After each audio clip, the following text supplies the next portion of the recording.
Hello and welcome to my channel. Here I review movies and television shows. Today's topic is a new film called Here. It's a slice of life film about a house and the different families who lived there briefly over the generations. The story is based on a graphic novel by Richard McGuire. Eric Roth and Robert Zemeckis wrote the screenplay and Zemeckis directed the film. It stars Tom Hanks, Robin Wright, Paul Bettany, and Kelly Reilly. So I'm going to be upfront with you. This film is a vast departure from normal films. It technically takes place over millions of years and yet only uses a single location from all of it. One spot that is initially inhabited by dinosaurs, that progressively changes as time goes on. New people come to live there, new homes are built, the furniture and the scenery change, but all across time, the cycle of life finds a way. The plot is a collection of stories from several families who lived in this spot over the years. It starts with dinosaurs and then works its way up to the spot during the 1940s when the main storyline begins with Al and Rose purchasing the home built there.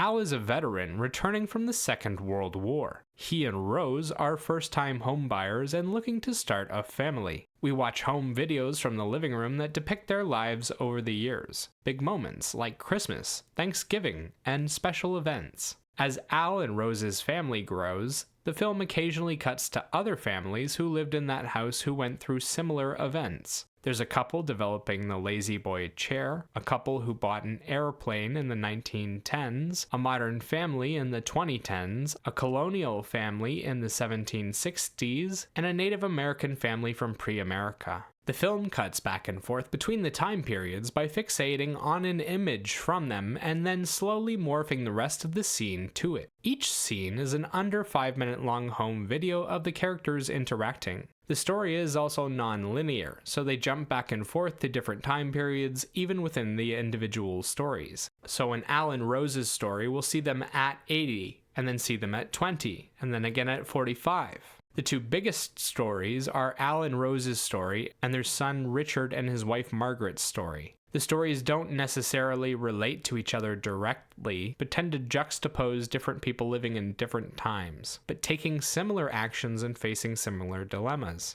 Okay, now that you know what it is, let's talk about how they did. The writing is a confusing mess with good moments here and there. You spend the film length jumping around from story to story, never quite getting a stable footing. As the film jumps around, it doesn't focus on anything in particular, just people living their normal lives. As the story develops, there really isn't anything all that exciting happening. It's just family dinners, arguments over life choices, and a few colorful moments like someone falling down or someone freaking out. It's not overly interesting and doesn't have a big draw to it. It's also not saying anything all that poignant. Al and Richard and Rose and Margaret take similar life paths, but all of them live lives full of regret. Not because of some grand obstacle, but because they got busy with life and just never found the time. Watching normal people do normal things without a point to it is kind of boring, and a lot of the juxtaposition work that they did was so subtle that it would take a PhD to figure out what the hell the connection was. It was difficult to stay focused with so much jumping around, and after a while, the random inclusion of other stories starts to feel forced.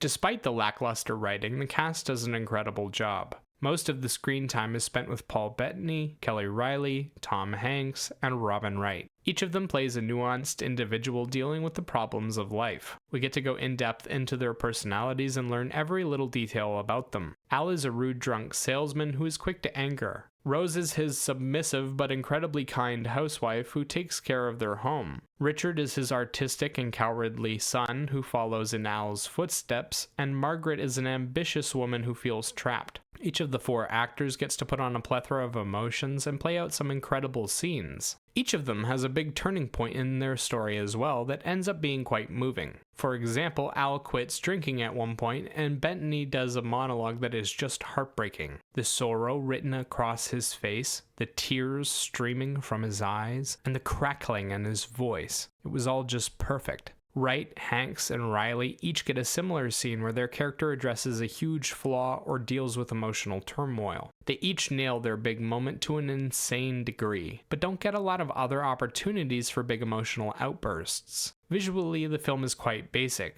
There's one shot that only changes slightly over the course of the film. The shot is of a single room from the doorway. The room has a window with a colonial house outside of it, and the furniture in the room changes with the owners. In each time period, the room is done up to match the aesthetic, and they did a good job matching the vibes. They also changed the characters' costumes to match and did solid work there too. As for the actors' appearance, they used CGI to digitally de-age and age them up. At times, it can look a bit uncanny, like when they take 60 years off of Hanks and Wright, or when they try to make Bettany and Riley look like they're 80. It works okay for the film, but it isn't anything to write home about. On the downside, the visuals are quite boring without a lot going on, and the actors are quite limited by the one-shot restriction. There are times when you can tell they're standing in the doorway and want to leave, but can't because they're fixed in place. Sound-wise, the film uses a collection of original songs and scored instrumentals to support the story. For the most part, the original songs are famous pieces of each era that appear to help set the time period, like hearing dance music in the 80s or swing music in the 30s. These songs appear briefly, help prop up the setting a bit, and then fade away.